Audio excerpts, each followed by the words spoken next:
3, 2, 1, boom. Everything that's Deadpool is in this game. Weapons and katanas. Dinosaurs. Little Deadpool, Megalodon. Chimichanga truck. You go to the disco. He travels back in time. Mutants. Sabretooth. Mystique. It's crazy with ninjas. And you've got Deadpool narrating it all. Oh, hello!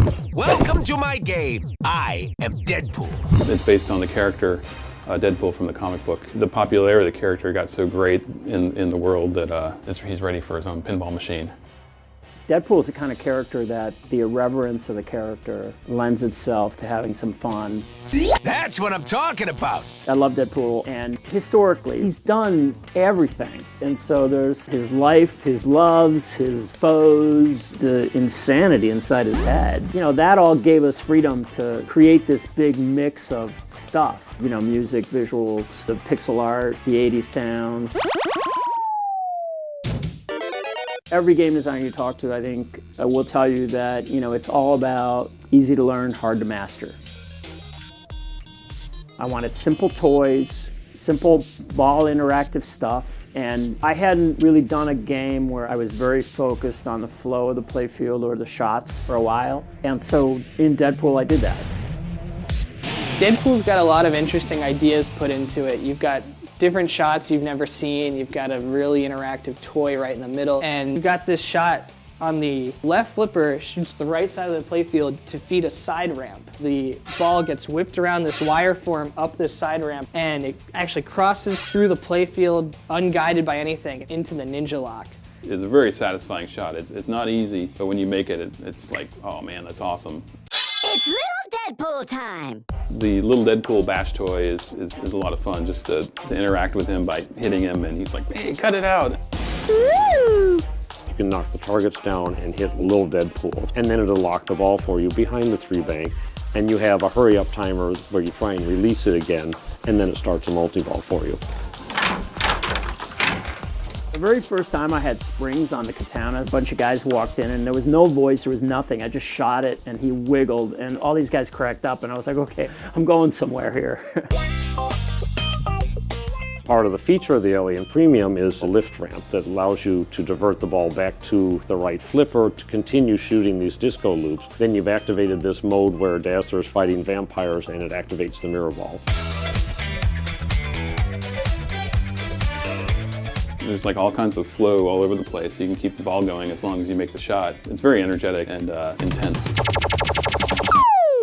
When we sit down to make these things, now that we've got the LCD display, we have to decide, you know, what are we doing and what fits. We decided to come up with, you know, 1990 trapped in a video game Deadpool. Basically, they created a video game in addition to the pinball machine that we're making because, you know, we had to have stuff that by design is supposed to look like 90s pixel art from, you know, the fighting games of the time. Funny thing is, limitations are what drove the look of those games. Limited color palettes, smoothing out shapes and things like that. And now we have like 3D characters and then we shoot them through a pixel pipeline. And we'll have, you know, 30 frame punches and we actually had to throw away all of it to get it down to the purest essence of what, you know, a punch is a 3-frame thing, you know, eliminated 3 out of 4 frames of animation and now you nailed it. Anytime you go into a battle or a quest in the game, you're actually going to see a video game being played that reacts completely to the way you play the game. Battle is lit at the scoop. You choose who you're going to fight against, and then they start fighting. Battle! When you make shots, Deadpool is hitting Sabretooth and he's taking his health down, and then you have this opportunity to make a final shot that's going to cash out a bunch of points, and you make that shot, and it's a big knockout! Deadpool wins! The fun part to me is looking at these things and thinking, what should they sound like? Every switch and every button on the playfield has to have a sound. So there are over 70 pieces of music in the game, and then over 300 sound effects, and over 3,000 speech calls. It's not that big of a deal. There's some funny sounds on Deadpool, and there's some classic pinball sounds in there too. Very chunky, low bit kind of stuff, and it's mixed in also with music. There are 4 original songs that have vocals that were written specifically for the game. There's a rap song, a country song, a metal song, and an R&B song. Oh yeah.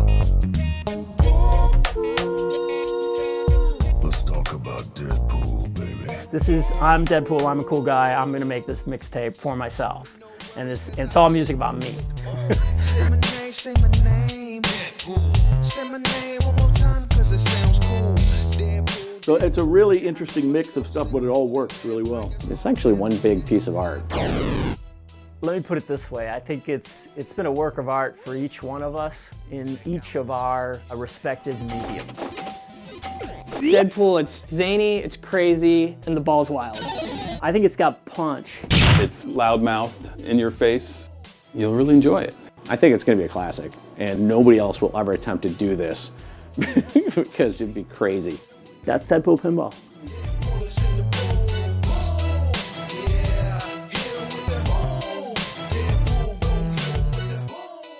That was awesome!